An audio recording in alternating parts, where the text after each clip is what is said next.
மீனாட்சி அம்பிகா சமேத சொக்கநாத பகவானுக்கு ஜெய். நம சிவாய். இறைவனுடைய பெருங்கருணையினாலே நம்ம இந்த பதிவை ஆரம்பிக்கிறோம். இதுல நம்ம முக்கியமா சொல்ல போறது இந்த அஷ்டமி, தேய்பிரை அஷ்டமி, பைரவர் அவதாரம் எடுத்த நாள், பைரவருடைய பிறந்த நாள் மாதிரி வச்சுக்கோங்க.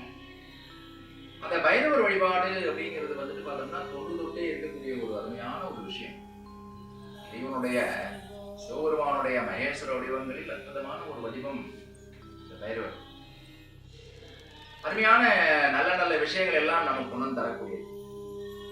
நமக்கு என்னென்னலாம் தேவையோ அதையெல்லாம் ரெண்டு விதமா பிரிச்சு, ஒண்ணு வளரக்கூடியது, இன்னொன்று தேயக்கூடியது.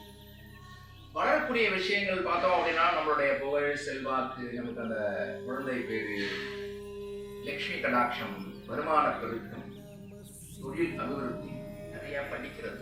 ஸோ இதெல்லாம் பார்த்தோம்னா நம்மள்கிட்ட வளரக்கூடியது, நமக்கு வளரணும்.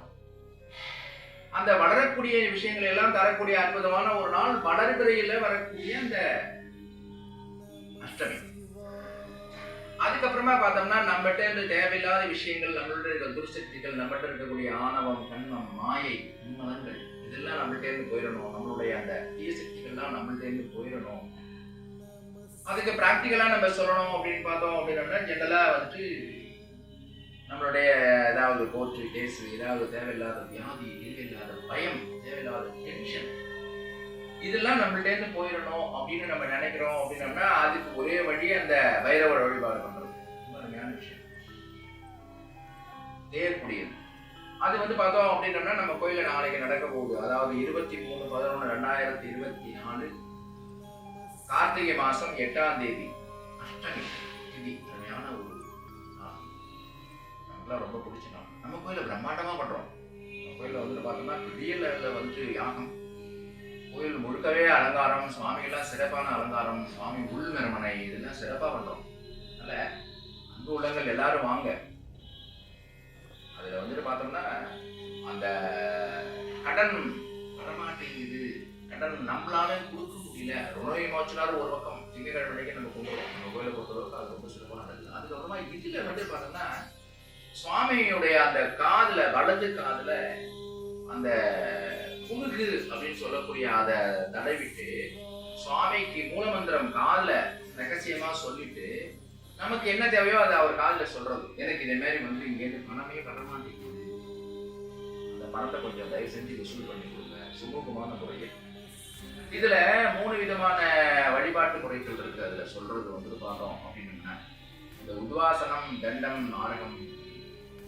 இந்த உத்வாசனம் அப்படிங்கிறது வந்து பார்த்தோம்னா ரொம்ப சாஃப்டான பிரயோகம்.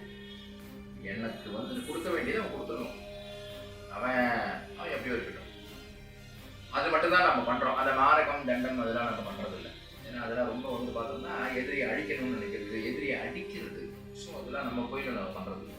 நம்ம பண்ணக்கூடிய அந்த பிரயோகம் உத்வாசம். எங்கிட்டேருந்து அவன் வந்துட்டு சுமூகமா விலகிக்கணும். எனக்கு கொடுக்க வேண்டிய பணத்தை கொடுத்துட்டு எனக்கு செய்ய வேண்டிய செயல், ஏதாவது ஒரு பெண்டிங்ஸ் எல்லாம் இருக்கு, அதெல்லாம் கிளியர் பண்ணி விட்டுட்டு அவன் நம்ம நான் மாட்டேன் என் வேலையை பார்க்கணும், அவன் மாட்டேன் அவன் வேலையை பார்க்கணும் அப்படின்னு சொல்றது தான் உத்வாசம். அருமையான ஒரு ரொம்ப சாஃப்டான பிரயோகம் மூலமந்திர ஜபத்துல. ஸோ அதுதான் நம்ம கோயிலில் பண்றோம். அதுக்கு வந்து பார்த்தோம்னா அந்த சுவாமிக்கு காதில் அந்த குணத்தை தடவி விட்டு மூலமந்திர ஜபத்தை சொல்லிட்டு வந்து அந்த நமக்கு தேவையான கோரிக்கை எல்லாம் சுவாமி காதில் சொல்லிட்டு கூலிங்கா சுவாமி நிவேதனம் பண்றது. ஏன்னா அந்த பைரவர் அப்படிங்கிறது வந்து ஜுவாலை, சகஸ்ர ஜுவாலை, சகஸ்ரம்னா ஆயிரம், ஜுவாலை சகஸ்ர ஜுவாலை. அது வந்துட்டு நீடியமான ஒரு ஜுவாலை தான். அவர் தலையில பார்த்தோம்னா எரியிற மாரி தான் இருக்கும் ஒரு இது. அதுக்கு வந்து பார்த்தோம்னா இந்த பனைமரம், அதுல இருந்து வரக்கூடிய அந்த அந்த வெள்ளம், பனை வெள்ளம், அது பேர் வந்துட்டு கருப்பட்டி. அது சுவாமிக்கு கருப்பு வெத்தலை, பாக்கு இதெல்லாம் வச்சு நைவேத்தியம் பண்றது. இதெல்லாம் வந்து பார்த்தோம்னா சுவாமி ரொம்ப கூல் பண்றது. கூல் பண்ணி நம்மளுடைய காரியங்களை எல்லாம் சுவாமி காதில சொல்லி பண்றது. இது நம்ம கோயில தொட்டு நடக்கிற ஒரு முறை. சுவாமி காதில மூலமந்திர ஜபத்தை சொல்றது, குழுவு தருவது. ஸோ இதே மாதிரி நிறைய நடக்குது. இதெல்லாம் ஏன் நம்ம சொல்றோம் அப்படின்னோம்னா இதெல்லாம் சாதாரணமா எல்லாருக்குமே இன்றைய காலகட்டத்தில் இருக்கு. ஒண்ணு பணம், வெளியில கொடுத்த பணம் வரமாட்டேங்குதுங்கிறது ஒண்ணு. இன்னொரு விஷயம் பார்த்தோம்னா நான் பணத்தை கொடுக்க முடியல, நான் கடனை அடைக்கணும்னு நினைக்கிறேன், நிறைய தான் சம்பாத்தியம் பண்றேன், ஆனா வந்து பார்த்தோம்னா என்னால கடன் அடைக்க முடியல அப்படின்னு சொல்ற ஆசாமிகள் எத்தனை பேர் இருக்காங்க. ஸோ அவங்க எல்லாம் சுவாமி வந்துட்டு பார்த்தோம்னா அந்த காய் நகர்த்துதல், இதை இப்படி பண்ணிக்கோ, இப்படி பண்ணால் இதை இந்த மாதிரி யூஸ் பண்ணிக்கலாம் அப்படின்னு வந்துட்டு பார்த்தோம்னா சொல்ற மாதிரி இருக்கு. நிறைய பணம் வருது, நிறைய செலவாகுது, ஆனா வந்துட்டு சரியா அந்த கடன் அடைய மாட்டேங்குது அப்படிங்கிற மாதிரி நிறைய பேர் நம்மள்ட்ட வந்து சொல்றாங்க.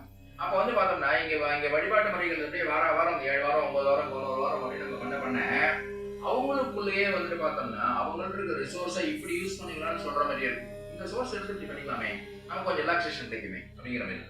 அதனால அருமையான வந்துட்டு விஷயம் அந்த பைரவர் வழிபாடு அப்படிங்கிறது ரொம்ப வந்துட்டு ரொம்ப சாஃப்டானது, நமக்குலாம் ரொம்ப பிடிச்ச விஷயம். அதனால எல்லாருமே வாங்க. மேக்ஸிமம் பார்த்தோம்னா நிறைய பேர் இப்படிலாம் இருக்கிறோம், வாங்க முடியல கொடுக்கவும் முடியாது. அதனால எல்லாருமா வாங்க. நாளைக்கு சாயந்தரம் காலையிலேருந்தே வந்துட்டு பார்த்தோம்னா சுவாமிக்கு சிறப்பான அபிஷேகம்லாம் அப்படியே போயிட்டே தான் இருக்கும். ஜனங்களை பார்த்துட்டே தான் இருக்கும். சாயந்தரம் 4 மணிக்கு ஹோமம் ஆரம்பம், 6 மணிக்கு பூர்ணாகுதி, 7 மணிக்கு சிறப்பான பூஜை, எல்லாருக்கும் சிறப்பான பிரசாத விநியோகங்கள் எல்லாமே ரொம்ப சிறப்பாக பண்ண போகிறோம். அதனால அன்பு உள்ளங்கள் எல்லாரும் வாங்க.